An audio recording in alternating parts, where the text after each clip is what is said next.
Hello বন্ধুরা, তোমাদের সবাইকে ট্র্যাক অ্যানিমের তরফ থেকে হ্যাপি নিউ ইয়ার। আর এই নিউ ইয়ারে আমরা নতুন কিছু অ্যানিমে শুরু করতে চলেছি। তার মধ্যে প্রথম অ্যানিমে হলো ক্লাসরুম অফ দ্য এলিটের সিজন 3। তাহলে চলো আমরা শুরু করি সিজন 3 এর পর্ব 1। পর্বের শুরুতেই আমরা দেখতে পাই আয়ানেকুজির ক্লাস বাসে করে কোথাও যাচ্ছিল। এই সময় ইউকিমুরা বলে, আমরা তো পাহাড়ের ভেতরে কোথাও যাচ্ছি তাই না? যেটা শুনে হিরাতা বলে, হ্যাঁ আমরা পাহাড়ের মাঝখানে একটা জায়গাতে যাচ্ছি। আর এই সময় অন্যদিকে এখন সুডো খুবই হইচইয়ে চেঁচামেচি করছিল। যেটা দেখে তাকে হরিকিতা বলে, তুমি কি একটু চুপ করতে পারবে না? যার পরে সুডো তার কাছে ক্ষমা চায় আর সে চুপ করে থাকে।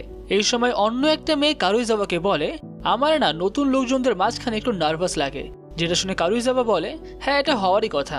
আর এরই মধ্যে তাদের টিচার চাবাশিরা সবার সামনে মাইক নিয়ে দাঁড়িয়ে পড়ে আর বলে, তোমাদের গন্তব্যস্থলে পৌঁছানোর পরে একটা স্পেশাল এক্সাম হবে, যেটার নাম হলো মিক্সড ট্রেনিং ক্যাম্প।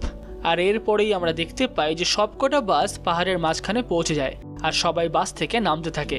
আর এই সময় আমরা জানতে পারি যে তাদেরকে এখানে 1 সপ্তাহ থাকতে হবে, তাও আবার অন্য ক্লাসের ছেলে মেয়েদের সাথে। আর এখন সবাই বাসে চাবাশিরার কথা মনে করে। চাবাশিরা বলেছিল যে এই ট্রেনিংটা হবে তাদের মেন্টাল গ্রোথের জন্য। সবাই ডেইলি তাদের সাথে কথা বলবে যাদের সাথে হয়তো তাদের সাধারণত দেখা হয় না। এরপরেই সবাইকে এক্সাম রিলেটেড নোটিফিকেশনটা পাঠিয়ে দেওয়া হয়, যেখানে সবাই পড়ে বুঝতে পারে যে এই এক্সামে বাকি ছেলে মেয়েদের সঙ্গে একই গ্রুপ বানিয়ে থাকতে হবে। আর প্রত্যেক গ্রুপকে স্কোর দেওয়া হবে গ্রুপের পারফরমেন্স থেকে। আর শেষ দিনে 4টি টেস্ট নেওয়া হবে, যেটা থেকেই বলা হবে যে কারা পাস করেছে আর কারা ফেল। এরপরে ইউকিমুরা বলে, যেই গ্রুপের কাছে সব থেকে বেশি স্কোর থাকবে সেই গ্রুপ প্রাইভেট পয়েন্ট এবং ক্লাস পয়েন্টও পাবে। আর তার এই কথা শুনে এখন হিরাতা বলে, সেটা মেন ব্যাপার নয়, আমাদেরকে কোনোভাবেই সব থেকে নিচে থাকা যাবে না। আর এরপরে হরিকিতা বলে, যেই গ্রুপের লিডাররা এটা কমপ্লিট করতে পারবে না আর সেই গ্রুপের লিডার যদি অন্য কারোর নাম নেয় তাহলে তাদের দুজনকেই ফেল করিয়ে দেওয়া হবে। যেটা শুনে সুডো বলে, তার মানে তো লিডার চাইলে যে কোনো কাউকে ফেল করাতে পারে। কিন্তু এই সময় হিরাতা দাঁড়িয়ে ওঠে আর বলে, আমি কারোর সাথে এরকম হতে দেব না, তোমাদের যদি কোনো রকম কোনো সমস্যা হয় তাহলে আমাকে এসে জানিও। কিন্তু এই সময় একটা মেয়ে বলে, কি করে জানাবো? এই এক্সামের নিয়ম অনুযায়ী শুধুমাত্র ছেলে আর মেয়েদের দেখা হবে রাতে ডিনারের সময়। যেটা শুনে হিরাতা বলে, তাহলে আমাদেরকে মেয়েদের দিক থেকেও একটা লিডারকে বাঁচতে হবে। তাহলে হরিকিতা, তুমি কি এটা করতে পারবে? যেটা শুনে হরিকিতা বলে, ঠিক আছে আমি না হয় লিডার হব, কিন্তু আমি যে এই কাজটা ঠিকভাবে করতে পারবো কিনা সেটা নিয়ে একটু সন্দেহ আছে, তাই আমি সাব লিডার হিসেবে কুশিদাকে রাখতে চাইছি। এখন কুশিদা বলে, আমি জানি না আমি এটা করতে পারবো কিনা। যেটা শুনে হরিকিতা বলে, তুমি পারবে, কেননা ক্লাসের সবাই তোমাকে ট্রাস্ট করে। আর এরপরে কুশিদাও সাব লিডার হওয়ার জন্য মেনে যায়।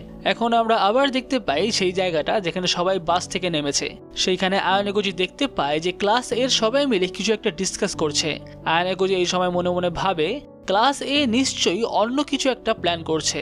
আর একই সঙ্গে সে এটাও ভাবে, এই এক্সামে হয়তো আমি সবাইকে প্রোটেক্ট করতে পারবো না, তাই আমাকে আগেই বেছে নিতে হবে যে আমি কাদেরকে প্রোটেক্ট করব। আর এরপরেই ওখানে স্যার মাইক নিয়ে সবাইকে বলে যে এখন তোমরা সমস্ত জিনিসপত্র নিয়ে ভেতরে যাবে আর তারপর নিজেদের দল ভাগ করে নেবে। আর প্রত্যেক গ্রুপের অ্যাসাইনমেন্ট তার গ্রুপ মেম্বারের উপরেই ডিপেন্ড করবে। যেটা শুনে হরিকিতা মনে মনে ভাবে, তাহলে আমরা কাদের সাথে গ্রুপ বানাবো আর কি করবো সেটা পুরোপুরিভাবে নির্ভর করছে আমাদের ওপর। আর এইটা শুনে কিছু ছেলে মেয়েরা আলোচনা করতে শুরু করে, তার মানে কাউকে তো রুয়েনের সাথে গ্রুপ বানাতে হবে। আর এখন রুয়েনকে দেখে আয়ানেগুজি মনে মনে ভাবে, শেষবারের লড়াইয়ে রুয়েন যখন আমার থেকে হেরে গেল তারপরে সে ক্লাস দিয়ে লিডারশিপ ছেড়ে দিয়েছে আর পুরো স্কুলের কেউই তাকে এখন পাত্তা দেয় না। অন্যদিকে আমরা দেখতে পাই যে কারেন্ট স্টুডেন্ট প্রেসিডেন্ট নাগামো মানাবুর কাছে যায় আর বলে, আমার গ্রুপ তো তৈরি হয়ে গেছে, তাহলে তুমি কি একটা গেম খেলতে পছন্দ করবে? যেটা শুনে মানাবুর সাথে থাকা মেয়েটা বলে, কি বলছো তুমি, আমাদের কি গেম খেলে আদৌ কোনো লাভ আছে? যেটা শুনে নাগামো বলে, আমি তো শুধুমাত্রই মাইন্ড মিটিং করতে চাইছিলাম কারেন্ট আর ফর্মার স্টুডেন্ট প্রেসিডেন্টের মধ্যে। আসলে মানাবুর গ্র্যাজুয়েট হওয়ার আগে আমি ওকে একবার হারাতে চাই। যেটা শুনে মানাবো বলে, ঠিক আছে কি গেম খেলবে তুমি? আর এখন নাগামো বলে, চলো দেখি কার টিম হাইয়েস্ট স্কোর পায়। যে হেরে যাবে তার এমনি কিছুই হবে না, শুধুমাত্র মান সম্মানটা যাবে আর কি। আর এখন এই সমস্ত ঘটনা দেখে আয়ানেগুজি মনে মনে ভাবে, কারেন্ট স্টুডেন্ট প্রেসিডেন্টের মনে তো বহুত অহংকার রয়েছে। আর হরিকিতা ওই সময় মনে মনে ভাবে, দাদা কেন এই চ্যালেঞ্জটা নিল। আর এরপরেই আমরা দেখতে পাই যে সবাই সবার জিনিসপত্র নিয়ে পাহাড়ের উপরে উঠছে। আর উপরে যাওয়ার পরেই তারা দেখতে পায় যে তাদের ঘরগুলো খুবই ছোট। তারা সবাই মিলে ভাবে যে এত ছোট একটা ঘরে 9 জন কি করে থাকবে। আর এরই মধ্যে কয়েকজন তাদের জায়গা ঠিক করতে থাকে। যেটা দেখে ইউকিমুরা বলে, এইভাবে করলে হবে না, আমাদেরকে আগে ডিসকাস করে নিতে হবে যে কে কোথায় থাকবে। যেটা শুনে ওই ছেলেটা বলে, তুমি লিডার, তার মানে এটাই না যে তুমি যা বলবে তাই হবে। আর এই সময় তার চোখ পড়ে আয়নাকুজির দিকে, আর তার মনে পড়ে যায় যে লাস্ট বার আয়নাকুজি তাকে কিভাবে মেরেছিল, যার পরে সে চুপ করে যায়। অন্যদিকে কোয়েনজি এখন মাঝখানে তার গদি বিছিয়ে বলে, আমি তো এখানেই থাকবো, এরপর যে যেদিকে থাকবে তার জায়গা সে বেছে নাও। এই সময় হাসিমোটো ইয়াহিকোর দিকে তাকায় আর বলে, তুমি কি ভাবছো? যেটা শুনে ইয়াহিকো বলে, তুমি বুঝতেই পারছো যে আমি কি ভাবছি। ক্লাস এর পক্ষে এইভাবে থাকাটা একদমই মানায় না, কিন্তু হাসিমোটো বলে কিছু করার নেই, এইভাবেই থাকতে হবে।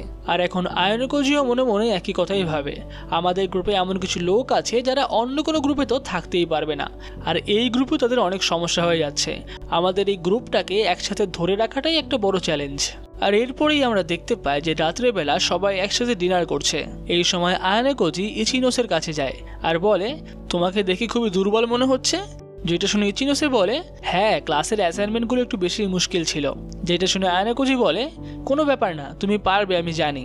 আর ইচিনোসও একই কথাই বলে, হ্যাঁ হ্যাঁ আমি করে নেব, আমি এই সমস্ত কাজে মাহির। কিন্তু সমস্যা হলো স্কুলের ছেলে আর মেয়েরা শুধুমাত্র এই ক্যাফেটেরিয়াতেই দেখা করতে পারবে, কিন্তু এইখানে স্কুলের ফিঙ্গারপ্রিন্ট রয়েছে। যেটা শুনে আয়নাকুজি বলে, ফিঙ্গারপ্রিন্ট মানে? যেটা শুনে ইচিনোসে বলে, হ্যাঁ, এই জায়গাটা এরকম যেন এখানে সব ছেলে মেয়েরা নিজেদের মধ্যে ইনফরমেশন শেয়ার করতে পারে। আর এই বলতে বলতেই ইচিনোসকে আরো কয়েকটা মেয়ে তাদের কাছে ডাক দেয়, যার পরে ইচিনোসে তাদের কাছে যায়। আর এখন আয়নাকুজি মনে মনে ভাবে, অ্যাডভান্টেজ তো তাদের কাছে যাদের কমিউনিকেশন লেভেল খুবই ভালো আর যাদেরকে সবাই ট্রাস্টও করে। আর এই সময় অন্যদিকে আমরা দেখতে পাই যে কুশিদার কাছে কয়েকটা মেয়ে আছে তার সাথে কথা বলার জন্য, কিন্তু কুশিদা বলে যে সে এখন হরিকিতার সাথে কিছু স্পেশাল ডিসকাস করছে, সেই কারণে সে এখন একা থাকাটাই বেশি পছন্দ করবে। এরপর সেই মেয়েগুলো চলে গেলে কুশিদা হরিকিতাকে বলে, তুমি আমাকে তোমার এই গ্রুপে নিয়েছো যাতে তুমি আমার উপরে নজর রাখতে পারো, নাকি তুমি আমার ভালো বন্ধু হতে চাও? যার উত্তরে হরিকিতা বলে, আমার একটা উদ্দেশ্য তো আছেই। যেটা শুনে কুশিদা বলে, তাহলে আমি তোমাকে বলে দিই, তুমি তোমার সময় পুরোপুরিভাবেই নষ্ট করছো। আর এখন হরিকিতা তাকে বলে, আমি তোমার অতীতের ব্যাপারে কাউকে কিচ্ছু বলবো না, আর আমি শুধুমাত্র তোমার উপরে আমার বিশ্বাস জোগাতে চাই। যেটা শুনে কুশিদা বলে, আমার আগের স্কুলের মতো আবার যদি আমার মাথা খারাপ হয়ে যায় আর আমি যদি আমার পুরো ক্লাসকে নষ্ট করে ফেলি, তাহলে তোমারও কিন্তু আর ক্লাস এতে যাওয়া হবে না, এটা মনে রেখো। কিন্তু তুমি তো আমার সাথে এমন করছো যেন আমার গলায় চাকু ধরে আমাকে বলছো যে কিছু না করতে। আর এখন হরিকিতা বলে, তুমি খুবই চালাক, তুমি এই সমস্ত না করে আমাদের সঙ্গে একসাথে কাজ করো, তাহলে আমরা আমাদের ক্লাসকে একটা উঁচু জায়গাতে নিয়ে যেতে পারবো। যেটা শুনে কুশিদা রেগে যায় আর বলে, তুমি যখন এইভাবে কথা বলো না তখন আমার খুবই রাগ হয়, আর আমরা ততক্ষণ পর্যন্ত ফ্রেন্ড থাকবো যতক্ষণ না পর্যন্ত আমাদের মধ্যে কেউ একজনকে স্কুল থেকে বার করে দেওয়া হচ্ছে। এই বলে সে ওখান থেকে উঠে চলে যায়। আর এখন কুশিদা মনে মনে ভাবতে থাকে, আমার দ্বারা কিচ্ছু হবে না, এই জায়গায় আমার দাদা হলে কি করতো আমি জানি না। আর এখন আমরা দেখতে পাই যে আয়নাকুজি এই সমস্ত কিছু দাঁড়িয়ে দাঁড়িয়ে দেখছিল। আর এরপরে সকালবেলার অ্যালার্মে আয়নাকুজির টিমের ঘুম ভেঙে যায়, আর সবাই উঠে দেখতে পায় যে সবাই তো ঠিক মতনই আছে, কিন্তু কোয়েনজি তার জায়গায় নেই। তারা বলে যে কোয়েনজিকে খুঁজতে হবে, কেননা টিমের কাউকে যদি খুঁজে না পাওয়া যায় তাহলে তাদের পয়েন্টস কমে যাবে। আর এই সমস্ত বলতে বলতেই কোয়েনজি খালি গায়ে ঘরে ঢোকে আর বলে, আমি এখানেই আছি, আমি আসলে সকালের ওয়ার্কআউট করছিলাম। যেটা শুনে একটা ছেলে তার উপরে খুবই রেগে যায় আর বলে, তুমি এরকম আমাদেরকে না বলে চলে যেও না, ঠিক আছে? যেটা শুনে কোয়েনজি বলে, তুমি আমার কি বা করে নেবে, এখনকার ছেলে মেয়েরা। আর এখন ওই ছেলেটা এটা শুনে খুবই রেগে যায় আর কোয়েনজিকে মারতেই যাবে, সেই সময় ইউকিমোরা তাকে আটকায় আর বলে, এই সমস্ত মারামারি করে কোনো লাভ নেই। আর হাসিমোটো এখন সবাইকে একই কথা বলে, এই সমস্ত ঝুট ঝামেলা করে লাভ নেই, চলো আমরা ব্রেকফাস্ট করি আর এরপরে আমাদের কি কাজ আছে সেগুলো করি। আর তার এখন এইভাবে কথা বলা দেখে আয়নাকুজি ভাবে যে হাসিমোটোর কাছে লিডারশিপ স্কিল অনেক ভালো। এরপরে আমরা দেখতে পাই যে সকালবেলা সবাইকে কি কি কাজ করতে হয়। প্রথমে তাদেরকে ঘর বাড়ি সবকিছু পরিষ্কার করতে হয়, তাদেরকে ঝাড় দিতে হয় এবং ঘর মুছতেও হয়। এরপরে তারা সবাই মিলে ধ্যান করে, যেটা প্রধানত তাদের মেন্টাল ট্রেনিং এর জন্য, আর এই সময় তাদের উপরে কড়া নজর রাখা হয়। এরপরে আমরা দেখতে পাই সমস্ত মেয়েরা দৌড়ে দৌড়ে পাহাড়ের ওপরে উঠছিল, আর পাহাড়ের ওপরে উঠে সিনা ভাংকে বলে, এটা খুবই একটা হাঁপানির কাজ তাই না, কিন্তু তুমি তেমন চাপ নিও না। আর এখন ইচিনোসো তাকে একই কথা বলে আর বলে, তোমার নতুন নতুন বন্ধু বানানোর দরকার। যেটা শুনে ভাং বলে, তাহলে এখন থেকে তোমরা আমাকে মেয়ে বলে ডাকতে পারো। এরপরে বিকেলে আমরা দেখতে পাই যে ইয়ামাউচি তার বন্ধুর সাথে কোথাও যাচ্ছিল।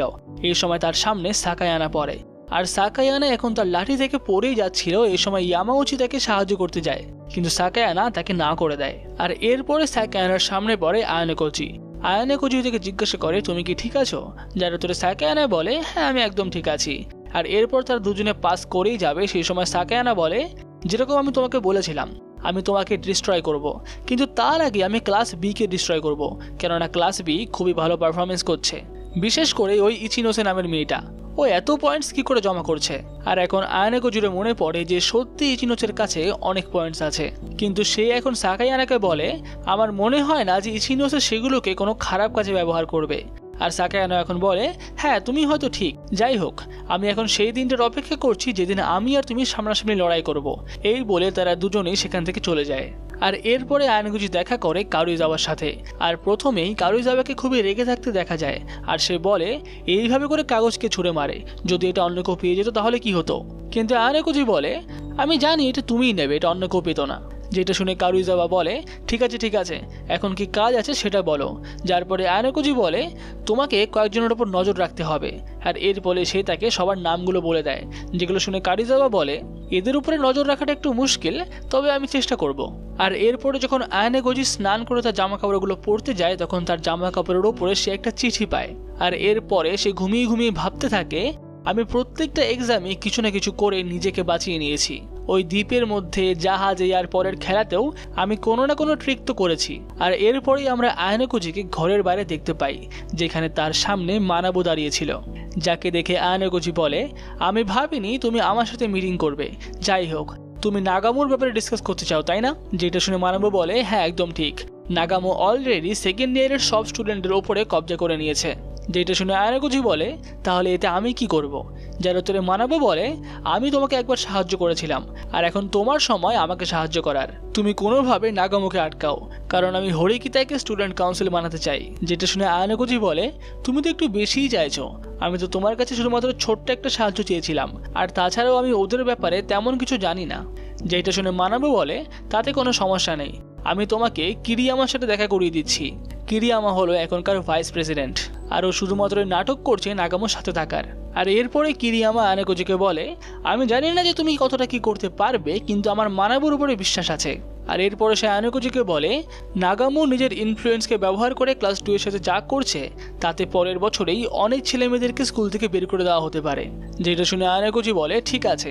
আর এরপরে সে মানাবোকে এইটা জিজ্ঞাসা করে যে তার সাথে যে নাগামোর খেলার কথাটা হলো সেটার কি হবে, যার উত্তরে মানাবো বলে সেটার কোনো ব্যাপার না।